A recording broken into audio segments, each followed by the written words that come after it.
मैं हूं आलिया। आप देख रहे हैं ब्रेकिंग बैरियर्स। आप सबको अपने प्रोग्राम में वेलकम करती हूं। हमारे प्रेसिडेंट आरिफ अलवी साहब ने पी का ऑर्डिनेंस जारी कर दिया है। पी का ऑर्डिनेंस लागू कर दिया गया है। अब आप कोई भी बात करेंगे और किसी को भी बुरी लगेगी तो वो आपको पकड़ के 5 साल के लिए अंदर कर देगा। उसको हक हासिल हो गया ये, और आप पर 20 लाख रुपए फाइन करेगा। और जो जर्नलिज्म है उसको एक जुर्म बना दिया गया है, क्योंकि जर्नलिस्ट का तो काम ही है। लेकिन अब उनको ये रोक दिया गया है। और दिलचस्प बात यह है कि ये बात करते हुए हमारे जो लॉ मिनिस्टर हैं फ़रोग नसीम साहब, उनके मुंह से कहीं निकल गया या उन्होंने खुद से ही बात जानबूझकर की। उन्होंने कहा देखिए ना, हमारी फर्स्ट लेडी जो हैं, हमारी खातून अव्वल, उनके ख़िलाफ़ कितनी कहानियाँ, कितनी स्टोरीज़ बनाई गई, क्या कुछ कैसी कैसी ख़बरें उनके ख़िलाफ़ की गई, और उनका अपना एक एहतराम है अपनी जगह। मिनिस्टर जो है उनके ख़िलाफ़ भी कैसा क्या क्या कुछ बोला जाता है, और खातून अव्वल की भी अपनी एक जगह है, तो उनके एहतराम को जो है इस तरह नहीं किया जा सकता। तो इस कानून का आना जो है बहुत ज़रूरी था। तो चलिए, वैसे हमें तो मालूम ही था कि ये कानून कौन ला रहा है लेकिन आप जानते हैं कि जैसे ही ये वाला ऑर्डिनेंस आया है तो हसीन इत्तेफाक देखिए कि वैसे ही एक बहुत बड़ा मालियाती स्कैंडल दुनिया के मंजरनामे पर नमूदार हो चुका है। एक तो हमने देखा था पैनामा स्कैंडल, लेकिन कहा जा रहा है कि पैनामा से भी ज़्यादा बड़ी इन्वेस्टिगेशन, जिसमें 18,000 से ज़्यादा बैंक अकाउंट्स शामिल हैं, और कहा जा रहा है कि $100 बिलियन वर्थ से ज़्यादा मालियत के ये बैंक अकाउंट्स जिनकी इन्वेस्टिगेशन की गई है, वो इस वक्त पूरी दुनिया में एक बहुत बड़ी खबर बनकर सामने आ चुके हैं। इसका नाम है organised crime and corruption reporting project, यानी कि OCCRP। आप इसको स्विस बैंक अकाउंट्स स्कैंडल भी कह सकते हैं, आप स्विस बैंक अकाउंट क्रेडिट भी कह सकते हैं, और आप इसको OCCRP भी बोल सकते हैं। लेकिन स्विस बैंक का ये इतना बड़ा मालियाती स्कैंडल पाकिस्तान के लिए इस हवाले से बहुत अहमियत का हामिल है कि इसमें पाकिस्तान की एक बहुत बड़ी पर्सनालिटी का नाम शामिल है। जहां दुनिया भर के करप्ट पॉलिटिशियंस, करप्ट डिक्टेटर्स और करप्ट इंटेलिजेंस ऑफिशियल्स के इसमें नाम शामिल हैं, वहीं पाकिस्तान का एक बहुत बड़ा नाम शामिल है। आप जानते हैं कि जब पैनामा स्कैंडल आया था तो उसके ऊपर पाकिस्तान की कई बड़ी शख्सियात के नाम शामिल थे, और उसी की बिना पर इमरान खान साहब ने जिस केस को फॉलो किया, और उस केस की बिना पर former prime minister Nawaz Sharif को नाअहल किया गया। अब वैसा ही या उससे भी बड़ा एक और स्कैंडल सामने आ चुका है। मैं इसकी रिपोर्टिंग जो की गई और जो इन्वेस्टिगेशन सामने आई है अभी तक, उसको मैं स्टडी कर रही थी। उसमें से पूरा एक सेक्शन है जो उस पर्सनालिटी पर मुश्तमिल है जिसका ताल्लुक़ पाकिस्तान से है, और वो पर्सनालिटी है former ISI chief general Akhtar Abdurrahman. General Akhtar Abdurrahman का नाम इस OCCRP यानी कि organised crime and corruption reporting project Swiss bank accounts का जो स्कैंडल सामने आया है उसमें उनका नाम शामिल है। सिर्फ जनरल अख्तर अब्दुर्रहमान का नाम ही नहीं शामिल, बल्कि उनके 3 बेटों जो कि बिलियनियर्स यानी कि अरबपति हैं, उनके नाम भी इसमें शामिल हैं। अच्छा, सिर्फ यही नहीं कि सिर्फ पाकिस्तान के स्पाई चीफ मास्टर का नाम शामिल हो, बल्कि इसके अलावा जॉर्डन, यमन, इजिप्ट और इराक, इनके इंटेलिजेंस ऑफिशियल्स जो हैं उनके नाम भी इसमें शामिल है, और उनकी तमाम इन्वेस्टिगेशन जो की गई, जो डिटेल्स हैं, वो भी इसमें शामिल की गई हैं। इससे पहले कि मैं उस सेक्शन की जानिब बढ़ूं कि जिसमें जनरल अख्तर अब्दुर्रहमान के हवाले से जो इन्वेस्टिगेशन की गई है, उसकी मैं कुछ डिटेल्स आप तक पहुंचाऊं, मैं आपको ये भी बता दूं कि इसका अगर आप बैकग्राउंड देखेंगे तो उसमें आपको ये नज़र आएगा कि उस वक्त, जिस वक्त के ये इन्वेस्टिगेशन सामने आई है, ख़ास तौर पर चंद स्पाई मास्टर्स या इंटेलिजेंस ऑफिशियल्स की, वो टाइम था कि जिस वक्त कुछ जंगें हो रही थी, कुछ जंगें जानी थी। जैसा कि आप जानते हैं कि अफ़गान जिहाद पाकिस्तान में लड़ा जा रहा था, और जो रशिया है उसको तोड़ने के लिए अमेरिका, अफ़गानिस्तान और पाकिस्तान मिलकर एक जंग कर रहे थे रूस के ख़िलाफ़। उस वक्त की वो तमाम डिटेल्स मौजूद हैं। यही नहीं बल्कि उसके बाद गल्फ़ वॉर, और फिर उस दौरान जितने भी कॉन्फ्लिक्ट्स दुनिया में हैं, बहुत बड़ा कैश फ़्लो अमेरिका से दीगर कंट्रीज़ की तरफ जा रहा था, और उस कैश फ़्लो को हैंडल करने वाले जो लोग थे वो इंटेलिजेंस ऑफिशियल्स ही थे, क्योंकि ये जंगें लड़ने में सबसे बड़ा किरदार यानी कि उसको हैंडल करने में वो ऑब्वियसली कि जो इंटेलिजेंस एजेंसीज थी उनका था इन कंट्रीज़ में। और पाकिस्तान की इंटेलिजेंस एजेंसी ISI के former chief general Akhtar Abdurrahman उस कैश फ्लो को हैंडल कर रहे थे जो अमेरिका से मुजाहिदीन के लिए या इस जंग के लिए पाकिस्तान भेजा जा रहा था।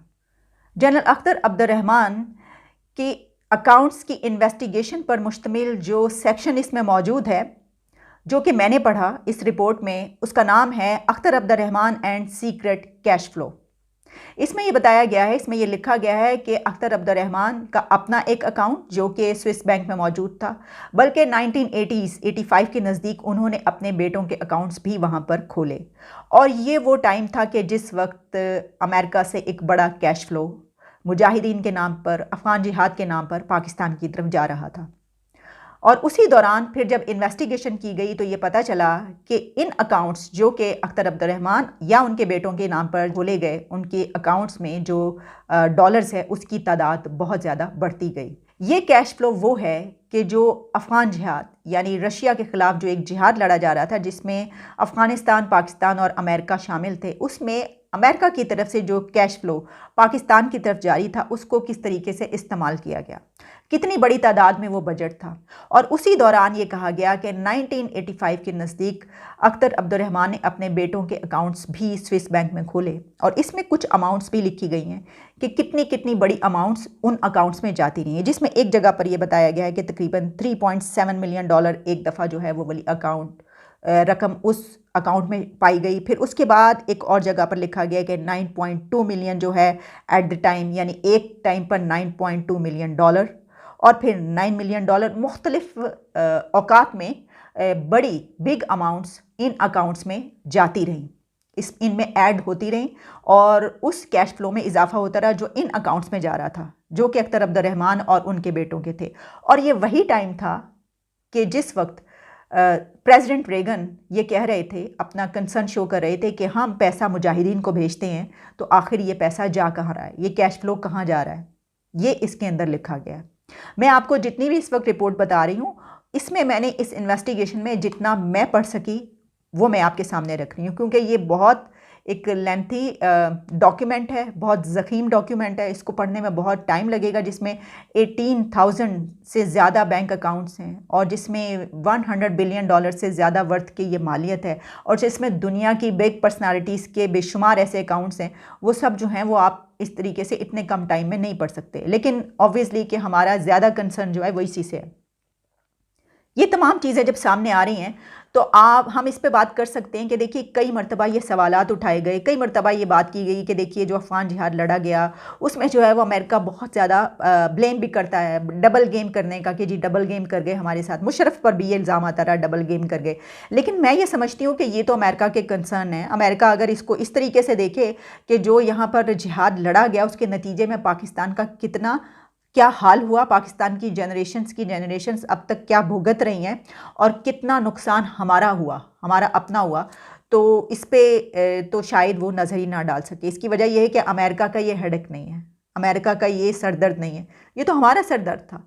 ये तो हमारी एजेंसीज़ का, हमारी पॉलिसीज़ का, हमारे इदारों का, हमारे जर्नैलों का, हमारे सियासतदानों का, उस वक्त जो रूलर्स थे उनका सरदर्द था, उनको देखना चाहिए था। लेकिन देखिए क्या ही दिलचस्प बात है ये कि एक तरफ जो है वो पैसा अपनी ज़ाती जेबों में जा रहा है और दूसरी तरफ नुकसान किसका हो रहा है, मुल्क का हो रहा है। गारतगरी और तबाही और बर्बादी किसकी हो रही है, इस मुल्क के लोगों की, इस मुल्क की जनरेशन्स की, इस मुल्क की नस्लों की, और इस मुल्क की पूरी जो स्ट्रक्चर है वो पूरा तबाह करके रख दिया गया उस जंग की बिना पर। और दूसरी तरफ फ़ायदा जो है वो चंद लोग उठा गए जो कि उस वक्त सारे करता धरता थे, जो कि वो उसको देख रहे थे। तो फिर इससे पहले भी आप जानते हैं, अच्छा इसमें पाकिस्तान की तरफ से भी कुछ जर्नलिस्ट शामिल हैं। यानी आप जानते हैं कि इस तरह के जब भी कोई बड़े बड़े स्कैंडल्स आते हैं, माली इन्वेस्टिगेशंस होती हैं, जिस तरह के पानामा इन्वेस्टिगेशन जब सामने आई थी तो उमर चीमा का नाम आया था कि उन्होंने उस टीम के साथ काम किया, क्योंकि ऐसे बड़े जो जब इन्वेस्टिगेशन शुरू होती है तो क्योंकि इतने बड़े लेवल पर होती है कि उसमें बहुत ज़्यादा जर्नलिस्टों की और इन्वेस्टिगेटिव जर्नलिस्टों की ज़रूरत होती है। तो पूरी दुनिया से ऐसे जर्नलिस्ट लिए जाते हैं कि जो खुद से भी अपने आप को कहते हैं कि हाँ ठीक है, और खुद से भी जो कंपनी ऐसा कर रही होती है या जो लोग ये करने का सोचते हैं और फिर एहतमाम करते हैं, वो उन जर्नलिस्टों को अपने साथ मिलाते हैं। तो इस मरतबा पाकिस्तान से मैं ये देख रही थी, मुझे नहीं पता कि टोटल कितने जर्नलिस्टों ने इसमें काम किया, लेकिन पाकिस्तान की तरफ से अहमद नूरानी ने ये अनाउंस किया हुआ है और लिखा हुआ है कि हमारे लिए बड़े फ़ख्र की बात है कि हमने और हमारी टीम ने, जो कि फैक्ट फोकस है मेरा ख्याल है उनका, वो उन्होंने इस टीम के साथ काम किया। अब आप जानते हैं कि अहमद नूरानी ने पहले भी कई एक ऐसे जो मालियाती स्कैंडल्स हैं वो सामने लाए हैं, जिसमें जिस पे बहुत ज़्यादा बात की गई, उसके ऊपर बहुत ज़्यादा, उसके बाद जो है जब वो आया तो जनरल आसिम बाजवा जो हैं उन्होंने कहा कि ठीक है मैं रिज़ाइन कर देता हूँ, फिर प्राइम मिनिस्टर ने कहा नहीं, उसके ऊपर हम कई मरतबा बात कर चुके हैं। तो जनरल आसिम बाजवा का जो था इस हवाले से इशू, उसको भी वही सामने लाए थे। अब इसमें वो कह रहे हैं कि उन्होंने भी काम किया। ये सारा है किस्सा। अब इसके एंगल्स बहुत सारे हैं बात करने के लिए। देखिए, हम इस पर बात करने बैठेंगे तो बात निकलेगी तो दूर तलक जाएगी। हर दौर में अगर हम देखें ना, तो हर दौर में हमने कोई ना कोई जंग लड़ी है। 10 साल 10 साल 10 साल 10 साल का इरा निकालते चले जाएं। मुशर्रफ के दौर में हमने क्या किया, 9/11, उसमें जो है हमने उसके ऊपर भी खूब पैसा आया और खूब पैसा खाया भी गया, खूब पैसा इस्तेमाल भी हुआ। और जिन्होंने जंग लड़ी उस वक्त, वो इस वक्त दूसरे मुल्कों में बहुत ही एक लग्जरी लाइफ गुजार रहे हैं। मुशर्रफ यूएई में, हम देखते हैं कि दुबई में वो बड़े ज़बरदस्त अपने कमाल फ्लैट में बैठे होते हैं, इंटरव्यूज़ दे रहे होते हैं। इसी तरीके से लंदन, अमेरिका, दुबई, यूएई, यहाँ पर सबकी अपनी प्रॉपर्टीज़ हैं, अपनी अपनी जेबें भरी, अपने अपने प्रॉपर्टीज़ बनाई, बाहर निकल गए। जनरल अख्तर अब्दुर्रहमान तो ज़िया का जो एक एयरक्राफ्ट जो क्रैश हुआ था उसमें वो भी उनके साथ ही चले गए थे, जितने भी लोग उसमें मरे थे। लेकिन जनरल अख्तर के बेटे तो यकीनन अभी भी मौजूद होंगे और उनके नाम शामिल हो रहे हैं। और मैं ये देख रही थी कि इसमें शायद ये भी लिखा गया है कि जब उनसे राब्ता करने की कोशिश की गई उनके बेटों से, तो उस तरफ से कोई जवाब, नो कमेंट, यानी कोई जवाब ऐसा जो उन्होंने इसमें कोई जवाब नहीं दिया। तो क्या अब ये तहकीकात की जाएंगी? क्या अब ये इन्वेस्टिगेशन की जाएगी? देखिए, पीका के ऊपर तो एक आम से छोटे रिपोर्टर को, आप यूट्यूबर को, आप कहीं किसी वेबसाइट पर काम करने वाले को, आप किसी भी सहाफ़ी को उठा के पकड़ेंगे और अंदर डाल देंगे। और देखिए क्या कमाल का मुल्क है ये, कि जिन लोगों ने बिलियंस डॉलर्स की करप्शन की, जिनके नाम इतने बड़े बड़े मालियाती स्कैंडल्स में आ रहे हैं, वो हमेशा से अपनी बड़ी ही लेविश लाइफ गुजार के, रूल करके, हुक्मरानी करके दूसरे मुल्कों में चले जाते हैं, अपनी जायदादें भी वहीं पर बनाते हैं, बाकी की ज़िंदगी भी वहीं पर गुजारते हैं, एक लेविश लाइफ स्टाइल, और अपने जितनी भी उनकी औलादें होती हैं वो भी बाहर होती हैं। ये है यहाँ का किस्सा। और जो आम आवाम होती है वो इसी तरह महंगाई के हाथों पिसती चली जाती है, इसी तरह रहेगी। क्या ये पीका के अंडर आता है? क्या पीका के कानून के तहत इसके ऊपर भी कोई इन्वेस्टिगेशन हो सकती है? क्या इस पे तहकीकात होंगी?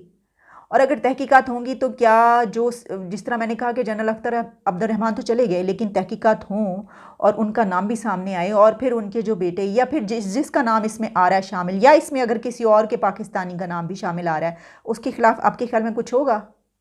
अनबिलीवेबल कि उसके खिलाफ अगर कुछ हो, क्योंकि आज तक जिनके भी नाम आए हैं उनके खिलाफ, सिवाय नवाज शरीफ के जो पनामा का है, उसके अलावा मुझे कोई नज़र नहीं आ रहा कि किसी के खिलाफ इतनी बड़ी कार्रवाई हुई हो। तो देखते हैं कि, देखें ना, आप जर्नलिस्टों के खिलाफ तो काम कर लेते हैं, तो देखते हैं अब इसके खिलाफ क्या तहकीकात होती हैं, क्या कार्रवाई की जाती है, इसके ऊपर क्या स्टैंड सामने आता है, या कोई भी स्टैंड सामने नहीं आता। चलें, इजाज़त दीजिए, दोबारा मुलाकात होगी।